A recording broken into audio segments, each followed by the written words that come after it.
भारत के एक छोटे से हरियाणा के गांव अलीपुर, जिला महेंद्रगढ़ में कुछ साल पहले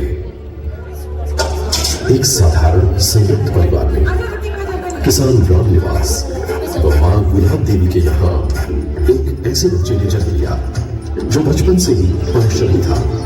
दिन भर वो पढ़ता या घर में बड़ों की सेवा करता या फिर खेतों में किसानी में हाथ बटाता। वो तो बिना माँ बाप के कहे ही सेकंड हैंड किताबें खरीद टायर की चप्पल पहन अपने लिए बचत करता और अगर कहीं वो चप्पल टूट जाती तो उस पे कोई चितला बांध अपने ध्येय की ओर आगे बढ़ जाता। और साथ में प्रेरणा थी भारत की अनेकों महान विभूतियों की।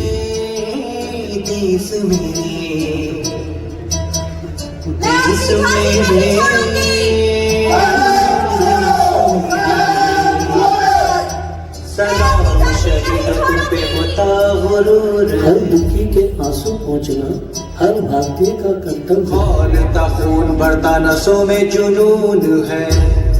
उसे उत्तेजित कर देती थी उनकी गाथाएं और एक सवाल जो बालक रामदेव खुद अपने से पूछता। भगवान ने उन महान शख्सियतों को भी तो मेरी ही तरह दो ही हाथ, दो ही आंखें व एक मस्तिष्क दिया था, तो फिर मैं भी तो उनकी तरह महान कार्य कर सकूंगा। मैं भी तो उनकी तरह महान कार्य कर सकूंगा। अब तो इस बालक को जिला स्कूल छोड़ गुरुकुल में ही पढ़ना था, क्योंकि बालक रामदेव ने पढ़ लिया था मैकॉली का कथन कि उस समय के ईमानदार भारतीयों को उन पर अंग्रेजी शिक्षा थोप कर ही गुलाम बनाया जा सकता है। अंग्रेजी संस्कृति के सामने उनके अंदर हीन भाव पैदा कर नहीं बनना था उसे मैकॉले की इस षड्यंत्रकारी शिक्षा व्यवस्था का एक हिस्सा।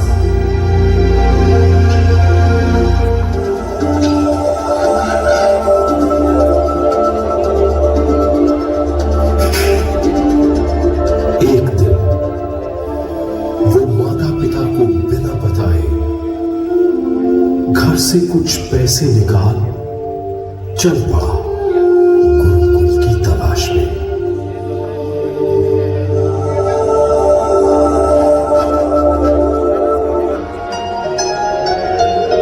आखिरकार हरियाणा के खानपुर गुरुकुल ने इस बालक को प्रवेश दे ही दिया।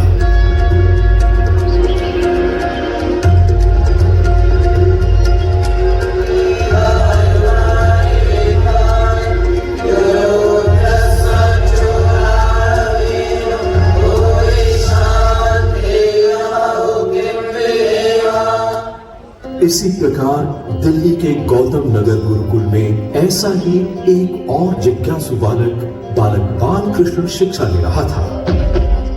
जबकि गुरुकुल के परिश्रमी वातावरण में प्राय बच्चों को उनके माँ बाप भेजते हैं, पर नन्हे बाल कृष्ण भी बालक रामदेव की तरह स्वेच्छा से दूसरा स्कूल छोड़ यहाँ पहुंचे थे। ये होनहार भी घर वालों से बिना बताए निकल गए थे गुरुकुल के लिए। उन्होंने तो गुरुकुल में जाने के पैसों की भी कहीं और से व्यवस्था करा दी थी। जैसे बालक रामदेव का सबसे प्रिय शब्द क्यों था, वैसे ही इंसुबूत का भी। वो तो कभी अध्यापकों के सामने प्रश्नों की छड़ी ही लगा देते। माननीय गुरुजी, आज का सांस्कृतिक कार्यक्रम में श्रृंगार रस क्यों था, जबकि महर्षि दयानंद सरस्वती जी ने तो कहा है कि विद्यार्थियों को उत्तेजित करने वाले दृश्यों से दूर रखना चाहिए। दूसरा, आज परीक्षा में एक विद्यार्थी को नकल करते देख मेरा मन बहुत उदास हो गया। कोई नकल करता है या गलत काम करता है, उसका फल ईश्वर उसे देगा। हमें चिंता करने की आवश्यकता नहीं। इन उत्तेजनाओं का परिणाम ये होता कि वो एक गुरुकुल छोड़ दूसरा गुरुकुल ढूंढने निकल पड़ते। थोड़ा लाभ इस खोज का ये हुआ कि जब वो हरियाणा के खानपुर गुरुकुल में जा पहुंचे तो वहां उनका परिचय बालक रामदेव से हो गया और जल्द ही ये दोस्ती में बदल गया। इन दोनों की दोस्ती और गहरी होती चली गई, इतनी कि जब जिज्ञासु बालकृष्ण फिर किसी और खोज में निकल भी जाते तो भी पत्र व्यवहार से अपने सहपाठी रामदेव से संपर्क न छोड़ते। यह कोई पूर्व जन्मों का साथ था या कोई अधूरा कार्य जो इन दोनों को मिलकर पूरा करना था। इस तैयारी में प्रभु ने एक और कड़ी विद्यार्थी बालकृष्ण की शिक्षा में ला दी। बालकृष्ण एक ऐसे गुरुकुल में आ गए थे जहां एक अनुभवी वैद्य भी रहते थे। विद्यार्थी बालकृष्ण तो जैसे उमड़ पड़े ज्ञान के इस अनमोल खजाने के। कुदरती जिज्ञासा थी विद्यार्थी बालकृष्ण में। आयुर्वेदिक जड़ी बूटियों को लेकर बालकृष्ण और रामदेव का विश्वास इसी प्रणाली पर बना रहा और इसी गुरुकुल प्रणाली से रामदेव ने अपने गुरु आचार्य प्रद्युम्न जी से महर्षि पाणिनि की व्याकरण की पहली अष्टाध्यायी याद कर ली। भारतीय बालक और बालिकाओं की अष्टाध्यायी अंताक्षरी प्रतियोगिता में प्रथम पुरस्कार जाता है खानपुर गुरुकुल के विद्यार्थी रामकृष्ण और बालकृष्ण को।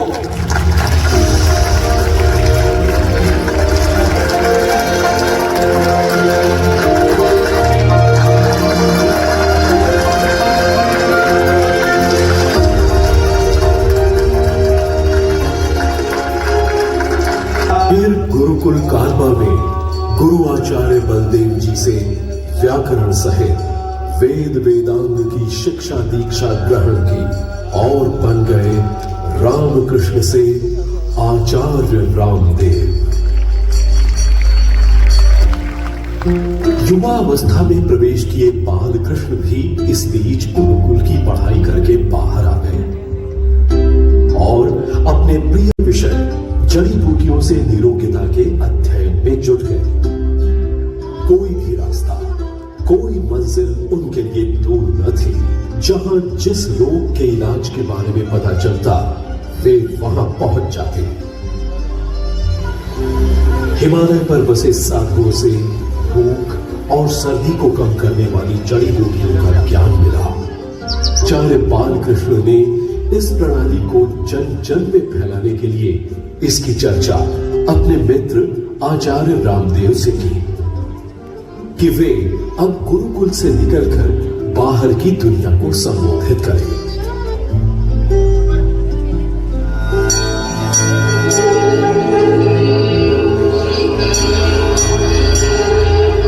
और दोनों जा पहुंचे हरिद्वार। कहीं पत्नी की बेबसी देखी पति के हाथ, तो कहीं पति की दुर्दशा देखी दमनकारी तंत्र के हाथ। दूसरी तरफ भ्रष्टाचार, अपराध व बलात्कार की घटनाएं सुन मन दुखित हो उठा। ऐसा लगा इस दुनिया से पैदा हुए आक्रोश से तो खुद अपनी ऊर्जा का पतन होगा। जब इतने सारे मुद्दों पे हमला बोलना है तो प्रथम आत्मशक्ति का संचय करना होगा और उनको जगाने से पहले खुद को जगाना होगा।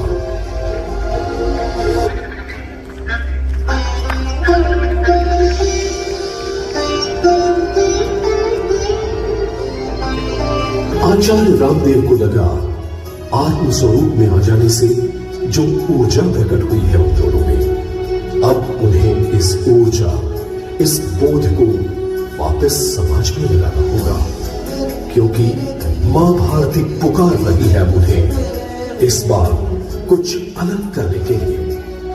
उन्हें लगा आगे की आध्यात्मिक यात्रा अब इन सेवाओं के साथ साथ करेगी।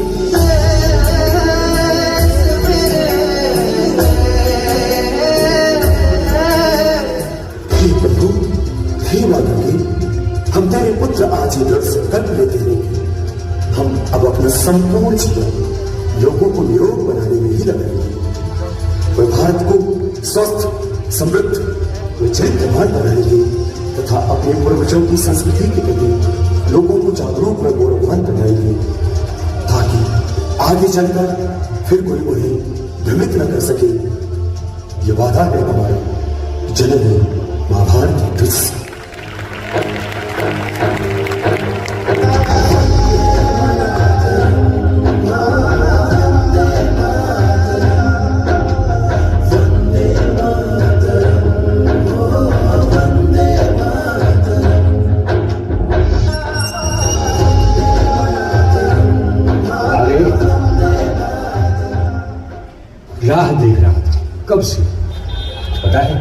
पता था तुम हो ना, एक दिन तुम दोनों अवश्य आओगे और यहीं से अपना कार्य शुरू करोगे, यहीं हरिद्वार से।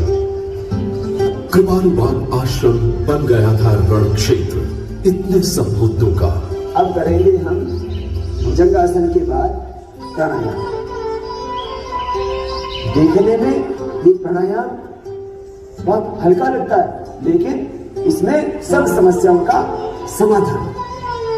दिव्य योग मंदिर ट्रस्ट के रूप में स्थापित ये पौधा 10 सालों में लोगों के सहयोग से भव्य पतंजलि योग पीठ के रूप में स्थापित हो गया।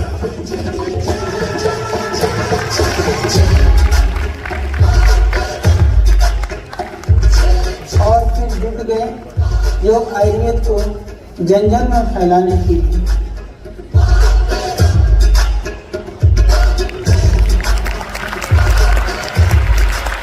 बस लोगों को जगाने,